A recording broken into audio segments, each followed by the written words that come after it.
You are the link between past and future generations, and have been entrusted with the survival of our species. They're normal kids. Sensitive and smart. I need to protect them. This is very much designed to entertain and also, you know, to provoke some thought as well. You know, I think it's a worthwhile consideration for us as human beings to just to query our own natures and to also pay respect to everything that we've experienced in our life in the form of how we were nurtured or how we were not nurtured, or what we felt was lacking or what we felt was abundant, and to know that we carry all those pieces of information that are passed to us from very young ages through our lives, but that we also do have as purportedly creatures that are above the common animal on the evolutionary scale, transcendent of physical evolution, but the evolutionary scale in regard to the idea of thought and consideration and compassion, that we do have a responsibility and we do have an ability to access a fundamental nature that can give us an autonomy and allow us to make better choices in regard to serving our own lives and thereby serving the lives of the greater community that we're part of. It's kind of a science fiction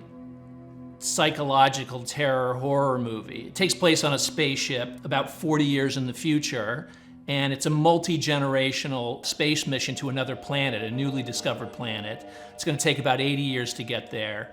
And the story is really about a crew who are this group of 30 young people who've been raised in isolation so they won't miss Earth. It's about them living in this spaceship, basically this confinement for the rest of their lives. And at a certain point in the story, they discover a secret about the mission, something they're not supposed to know. And after that, everything starts to descend into chaos. All the carefully planned mission just gradually comes apart. I think that's what's really interesting about this film, is that what it's really exploring is, you know, what are our true natures as human beings? You know, are we innately bad or good people? You know, especially when people have been raised exactly in the same way in exactly the same environment, so that that's not a factor anymore. Can we be inherently bad or inherently good? And I think that that's kind of the divide that happens, and I think that that's kind of the real kind of fight and struggle of this movie, is kind of fighting against our own natures and figuring out, you know, what those even really are. I thought it was a really cool concept because in the real world, this is something that we're going to have to think about if we are ever to send a human mission into the depths of space. This is something we're going to have to consider, you know, raising entire generations of people on a spaceship. So I thought it's quite a cool thought experiment. It's always fun, a slightly sort of dystopian-esque, you know, people turning against each other as they so often do in the real world. And I think the idea of having that on a spaceship and the claustrophobia of that, it's one of the sort of perfect environments to explore that kind of thing. It asks questions that a lot of us, you know, ask throughout our lives, and I thought that was very meaningful, very thoughtful, and also very well executed in some of the thematical structure in the movie inside of a high concept film. So that was really unique, and I thought that was really exciting for me. So they can control us, pacify us.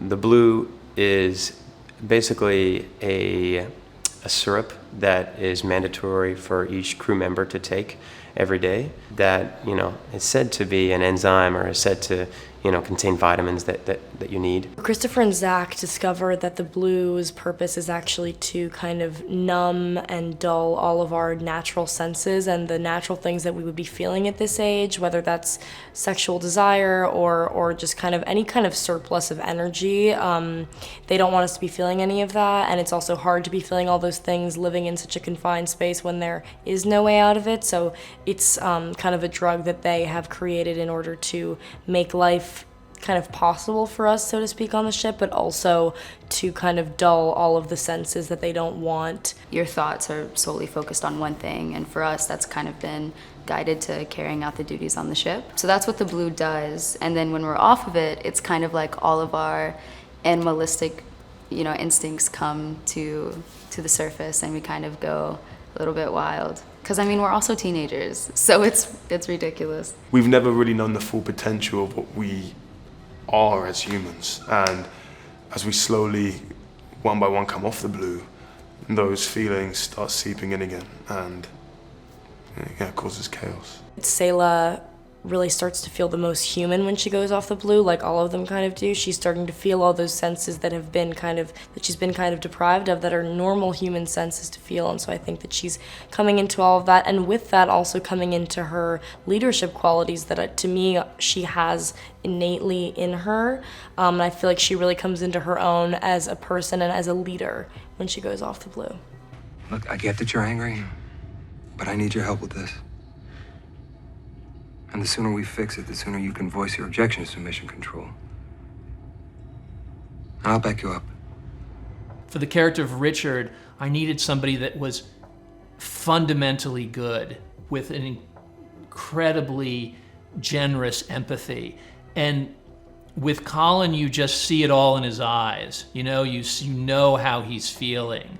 He was perfect to play this guy who really sacrifices his life for these young people. He believes in the mission, but he also is torn because he's keeping it from these kids who he's so devoted to and cares so much about. I think Richard's lonely. I mean, he's got to be lonely. He's in space, and he is, again, the only senior member of this team heading into the void. So I think they all have each other to bounce off, and they have him to bounce off. And there are versions of therapeutic sessions that take place where Richard has a background in study in the realm of psychology and sociology, so he's also in a position of preparation in relation to receive certain psychological or emotional things that any of the kids, the young adults, may be going through. Don't tell Richard you went off the blue. It's going to force them back on it anyway. Yeah, maybe. By then we'll know what it feels like. What does it feel like? I love movies that just have you on the edge of your seat, those suspense thrillers.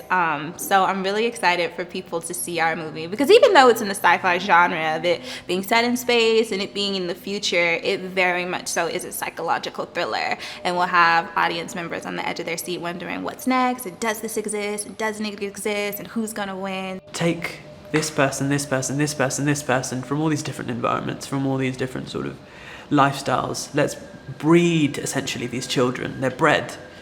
Let's breed them, put them into a space, and put them into an environment where like loads of things that matter to us as people don't matter and aren't observed. And I think that's why it's sort of quite exciting, I think, is because you see kids not as kids, you see them as like animals. People talk about like animalistic nature and like, you know, those instincts, basic instincts that like humans have in like some other types of films, but never really like encapsulating that like on a spaceship with like young children or like just young kids in general. I feel like it's just really, it's an interesting experience. It's got the sci-fi aspect, obviously being on a spaceship, and it's all very futuristic. That's really impressive.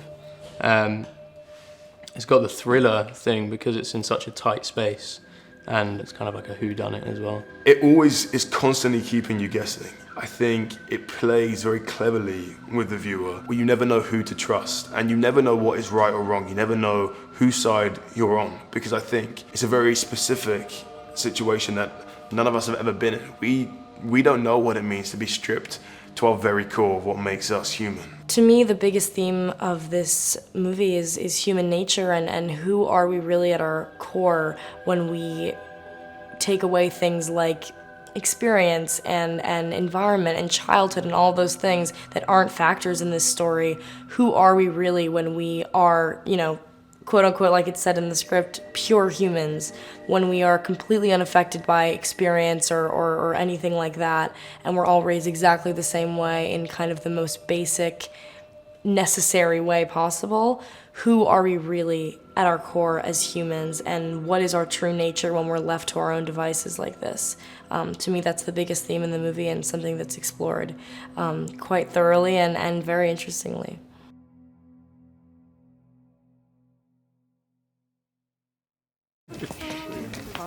This flat still. Turn over.